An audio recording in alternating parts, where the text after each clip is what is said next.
Assalamualaikum warahmatullahi wabarakatuh. Perkenalkan, nama saya Siti Aisyah. Saya mahasiswi IAI Nata Ketapang, Kabupaten Sampang. Saya semester 2 Prodi Ekonomi Syariah.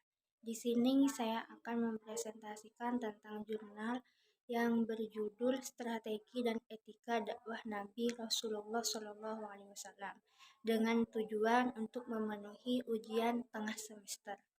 Lanjut pada pembahasannya yaitu tentang strategi dakwah Nabi Shallallahu Alaihi Wasallam. Said Ali Al-Qotani yaitu menyebutkan bahwa satu-satunya manusia yang mampu mengubah kondisi bangsa Arab pada saat itu hanyalah Nabi Muhammad SAW. Dialah yang diberikan hikmah oleh Allah Subhanahu wa taala untuk memberikan peringatan kepada kaumnya tentang syirik, kufur, dan bentuk-bentuk kerusakan lainnya sehingga untuk menuju pada tata kehidupan yang lebih islami. Nabi juga dibekali oleh Tuhannya melalui pesan yang ada pada Quran surah Al-Mudaththir ayat 1 sampai 7, di mana bekal tersebut menurut Sayyid Qutb yaitu mengenai 5 bimbingan, yaitu antara lain satu, mengagungkan Allah sehingga dengan ini ia mampu tabah untuk menghadapi semua tantangan. Yang kedua yaitu mensucikan diri, yang ketiga yaitu mensucikan jiwa dan akhlak, yang keempat yaitu menjauhi syirik, dan yang kelima yaitu jangan mengharap balas jasa dan sabar dalam menghadapi semua penderitaan. Pada sejak awal perjalanan dakwahnya Nabi sudah menggunakan strategi brilian, di mana strategi brilian ini yaitu dengan menggunakan prosedur bertahap. Para sejarawan menyebutkan bahwa Nabi mengawali dakwahnya secara sembunyi-sembunyi yang ditujukan pada keluarga yang lebih terdekat. Dengan prosedur ini, Rasul bisa menghimpun beberapa pengikut yang militen dengan antara lain yaitu ada Abu Bakar As-Siddiq dan beberapa orang lainnya yang tergabung dalam As-Sabiqunal Awwalun. Prosedur gerakan dakwah Nabi Shallallahu Alaihi Wasallam kemudian bergeser kepada terang-terangan, di mana setelah dipandang mempunyai keyakinan, para pengikut Nabi tidak lagi sembunyi-sembunyi untuk mempraktekkan keyakinannya terhadap agama Islam. Bahkan mereka sudah menyatakan kesetiaan untuk senantiasa berjuang untuk melindungi dan membela keyakinannya, yaitu sebagai agama Islam. Pada pembahasan yang kedua yaitu membahas tentang rahasia kesuksesan Nabi Shallallahu Alaihi Wasallam, di mana di sini dijelaskan bahwa sekurang-kurangnya ada dua nilai yang dapat mensukseskan dakwah Nabi, antara lain yaitu ada satu, nilai konsistensi dan nilai keteladanan, di mana yang dimaksud nilai konsistensi yaitu Nabi Muhammad Shallallahu Alaihi Wasallam itu selalu istiqomah, tetap pada pendirian dan tanpa mengenal yang namanya putus asa. Di mana yang dinamakan tanpa mengenal putus asa untuk bertujuan tetap pada pendirian kendati pun berbagai tantangan atau cobaan, godaan. Sedangkan yang dimaksud dengan nilai keteladanan adalah bahwa Nabi merupakan orang pertama yang mempraktekkan apa yang sudah didakwahkannya. Apabila ia sudah menyuruh ibadah, maka ibadah Nabi pun walaupun sudah mendapatkan jaminan maskum, hampir seluruh waktu malamnya digunakan untuk ibadah. Kalau ia menyuruh agar membiasakan pola hidup sederhana, maka ia tumpahkan atau tampakkan kesederhanaan itu dalam kehidupannya sehari-hari. Rahasia lainnya yaitu bahwa Nabi sangat mampu menjaga dan merawat kompetensinya, yaitu dan ini juga menjadi energi kekuatan yang melahirkan serangkaian perilaku etis dalam berdakwah, dan ini ada 3 pembahasan, dan antara lain yaitu nomor 1 yaitu sejarah sering menyebutkan bahwa Nabi itu sangat pandai dalam menjaga atau merawat spiritualnya, sehingga tanpa kehusuan batinnya, ketenangan, kenyamanan, dan kedamaian dari raut wajahnya serta melahirkan sifat-sifatnya. Yang kedua yaitu keberhasilannya dalam menjalin hubungan sosial antar masyarakat atau sesama manusia, sehingga dengan adanya hubungan seperti itu menghasilkan hubungan dengan teori efektivitas komunikasi. Dan proses komunikasi sesi berawal dari ketertanamannya sifat kebersamaan yang dimiliki oleh Nabi. Dan juga Nabi itu mempunyai kepercayaan dan komunikasi yang lebih, atau Nabi itu bisa diajak komunikasi, dan dengan adanya komunikasi tersebut bisa menciptakan proses komunikasi yang sehat. Sedangkan yang nomor 3 yaitu peneguhannya dalam menanamkan rasa percaya pada semua jemaahnya.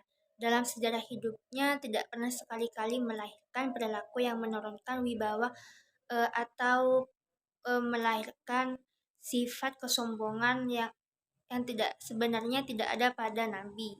Bahkan Nabi itu dikenal dengan kebaikannya yang terpancar pada misi perjuangan dakwahnya Nabi yang tidak pernah berakhir, serta kesinambungannya antara prinsip gerak dakwah pertama dengan prinsip-prinsip gerak dakwah selanjutnya. Selain faktor-faktor yang di atas, juga ada faktor yang mempengaruhi keberhasilan dakwah Nabi Shallallahu Alaihi Wasallam, di mana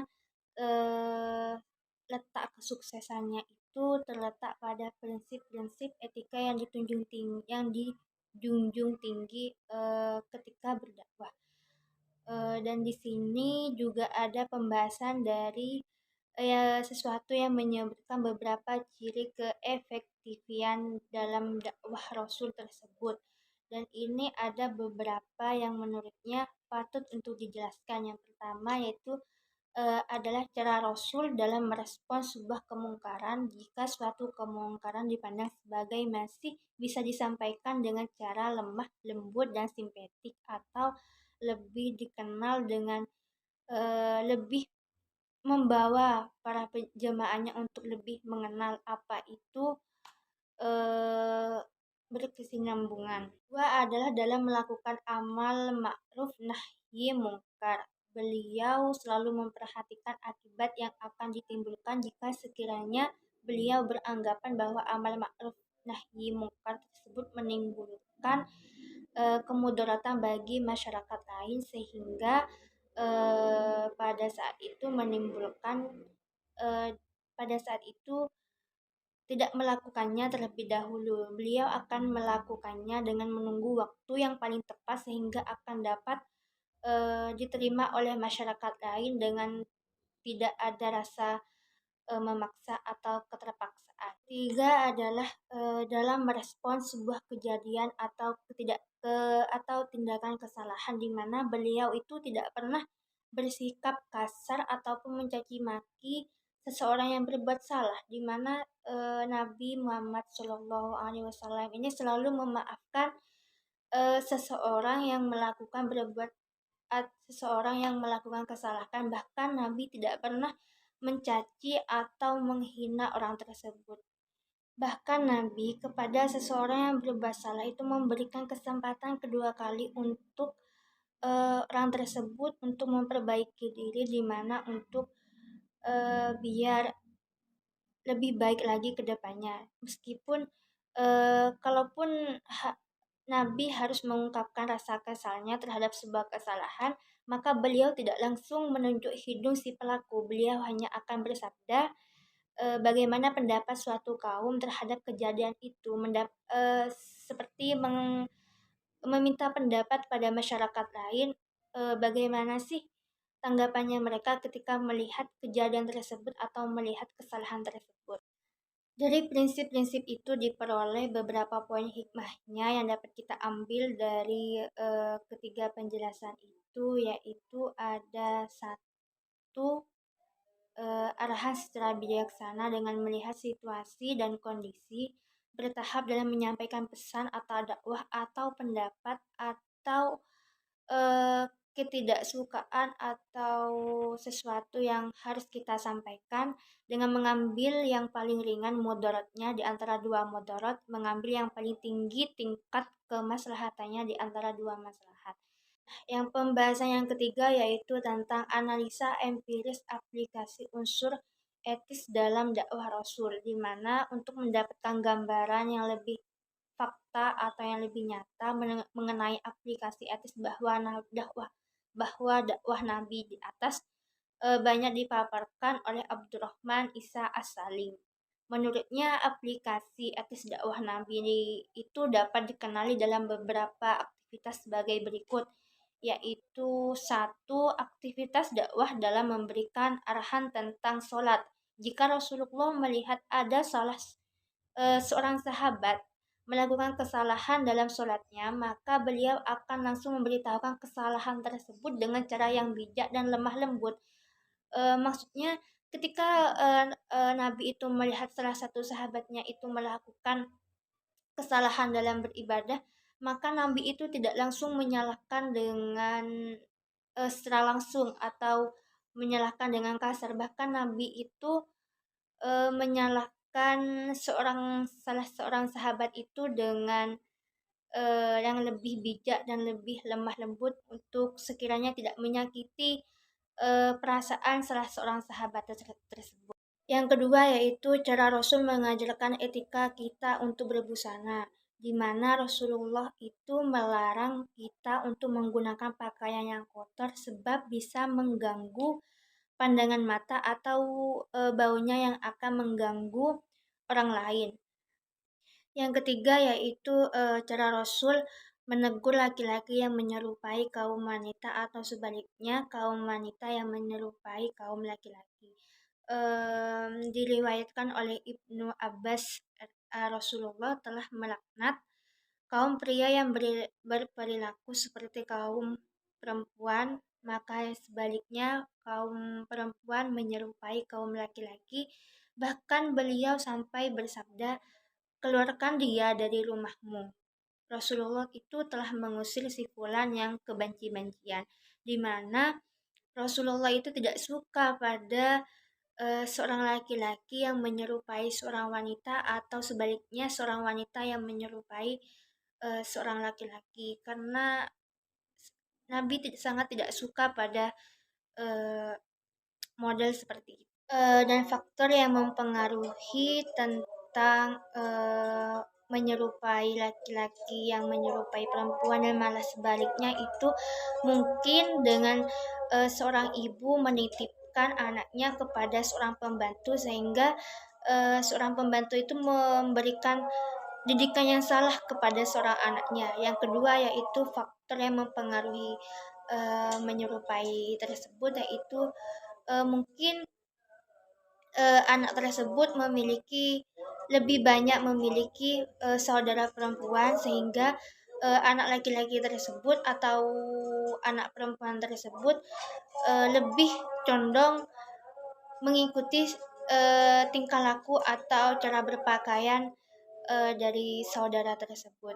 Jadi makanya pas terjadinya sebuah menyerupai seorang laki-laki atau seorang perempuan, maka sebaliknya itu.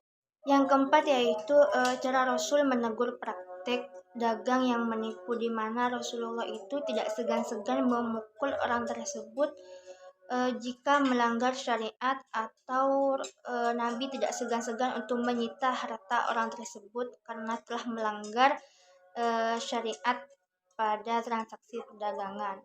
Pelanggaran syariat itu seperti jual beli barang haram atau jual beli yang tidak sesuai dengan syariat Islam.